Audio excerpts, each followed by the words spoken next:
My mom threw me out to focus on her new kids. Now, I'm successful. She wants me to pay for siblings' college. I'm 33 now, working in upper management at a company I've been with since graduation, but the path here wasn't easy. Some days, I still catch myself wondering how things might have been different if my mother had made different choices. But let me start from the beginning. My mom had me when she was 20. My biological father wasn't in the picture. They'd only been together briefly, and when she got pregnant, she gave him the choice to walk away. He took it without hesitation. Rather than pursue child support through a bitter legal battle, my mom chose to go it alone, supported by my grandparents who helped her finish her education and start her career. Looking back, I wonder if her resentment toward my father somehow transferred to me, though it would take years to surface. Those early years were just the two of us, living in a small apartment above my grandparents' garage. My mom worked hard, taking extra shifts at her job while studying for her degree in web development. I spent a lot of time with my grandparents who doted on me as their first grandchild. Despite our modest circumstances, I remember being happy.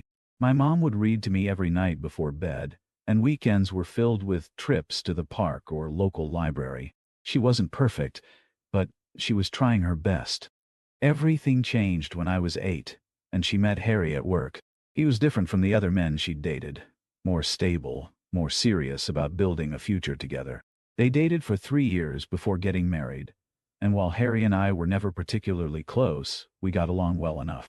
He treated me with a kind of distant politeness, like a houseguest who had stayed too long but was too well-mannered to say anything about it. The first signs of trouble appeared gradually. My mom started spending less time with me, focused entirely on building her new life with Harry. Family dinners became less frequent, and when we did eat together, the conversation revolved around their work or their plans for the future. I tried harder to get their attention, getting perfect grades, taking on extra chores, anything to show I could be valuable to their new family unit. Looking back, I realize how desperate those attempts must have seemed. 4 years into their marriage, my mom got pregnant with twins.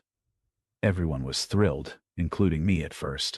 I imagined being a big brother, helping with the babies, finally having siblings to play with and protect. I even started babysitting for neighbors to gain experience. But as my mom's pregnancy progressed, her attitude toward me grew increasingly cold and distant. The twins' arrival marked the beginning of the end of my place in that family, though I was too young to see it then. I was 16 when my mom and Harry sat me down for what they called a serious chat. "Sweetie," my mom started, not quite meeting my eyes, "Harry and I need to discuss something important with you." Harry cleared his throat. "With the twins now, our expenses have increased significantly. We need to think about their future." "What do you mean?" I asked, though somehow I already knew where this was heading. "We can't support everyone in the house anymore," my mom said softly. "The twins, they deserve more resources right now. They're just babies." Those words still echo in my head sometimes. Deserve more. As if love and support were finite resources that had to be rationed. I can still see my mom's face, the way she looked everywhere but at me, as she essentially told me I was worth less than her new family. The irony wasn't lost on me. 2 successful web developers making good money suddenly couldn't support a teenager and 2 infants. Our house was spacious, their cars were new, and Harry had just finished renovating his home office. But it wasn't about money. It was about wanting me gone, and they knew I had enough pride to take the hint. I packed my bags that same day, refusing to let them see me cry as I walked to my grandparents' house. My grandparents were furious with my mom but maintained contact to stay in their grandchildren's lives. I understood that twins shouldn't suffer for their parents' choices. Being older, my grandparents couldn't support me financially, so at 16, I started working part-time at a local coffee shop while finishing high school. My grades suffered a bit, but I managed to maintain a decent enough GPA to get into college. When college acceptance letters started arriving, I faced another harsh reality. My mom and Harry refused to help with financial aid applications or cosign student loans. Again, citing their need to save resources for the twins. It was my uncle who finally stepped in, becoming my loan cosigner with the simple request that I never default. His faith in me became a driving force in my determination to succeed. Throughout college, I worked continuously to stay afloat and start paying off my loans early. I took summer classes to graduate faster, picked up extra shifts at the campus bookstore, and even started a small side business doing web design for local businesses. The irony of following in my mother's professional footsteps wasn't lost on me, but I was good at it, and it paid well. My mom didn't attend my graduation. In fact, after I left for college, we barely had any contact at all.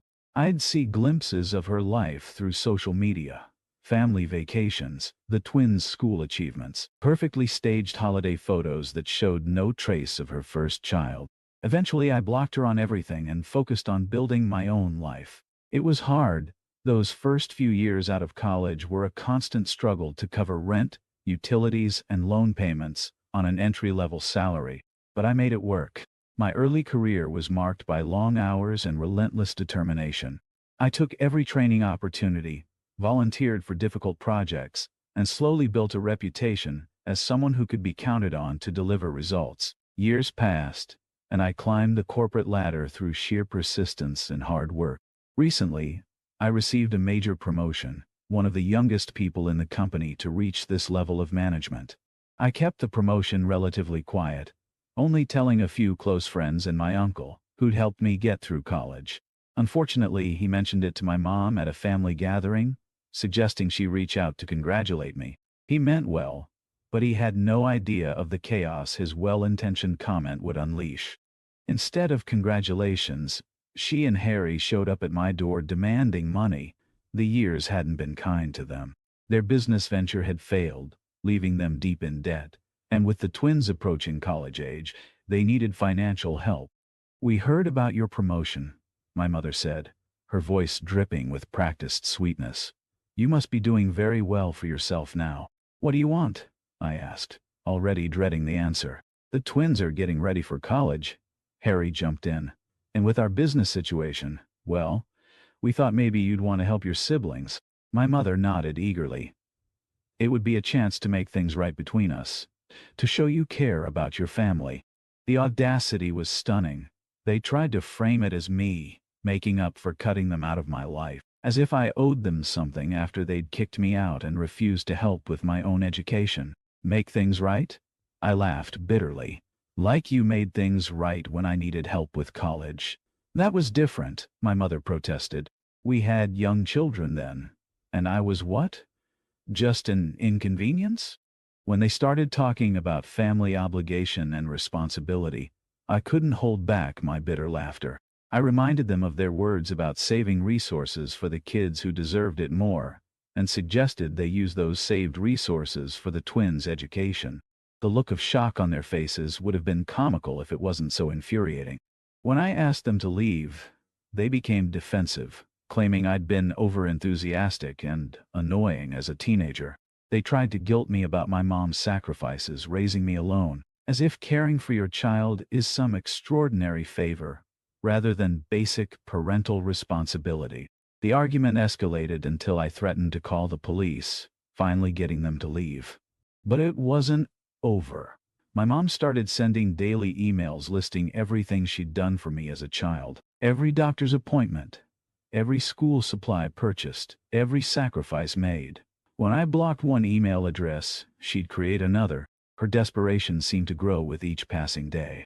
Then she showed up at my workplace, thankfully on the day I was out sick.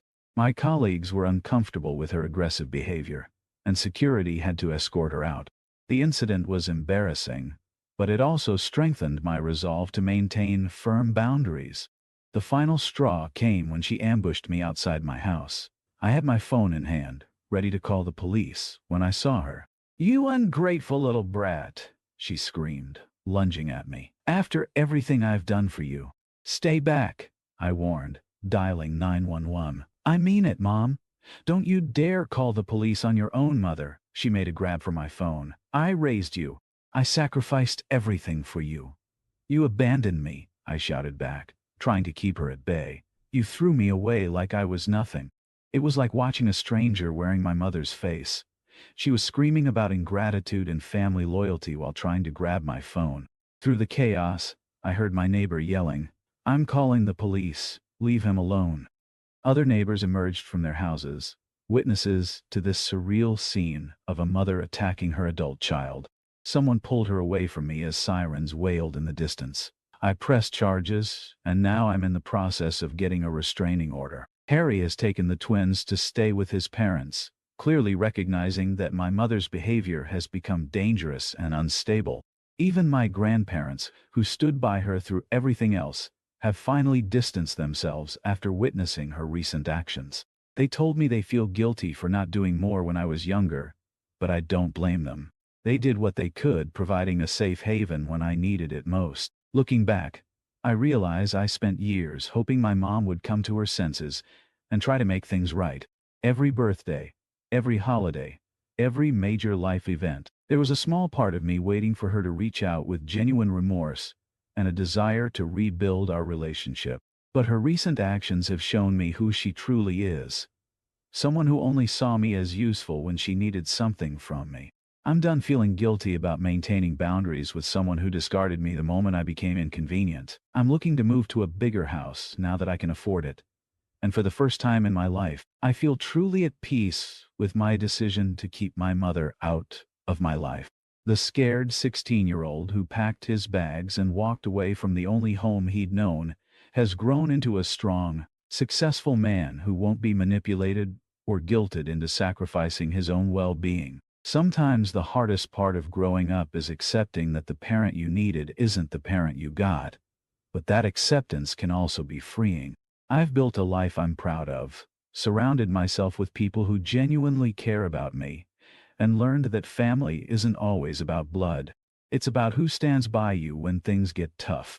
As for my mother, I hope she gets the help she clearly needs. But that's not my responsibility anymore.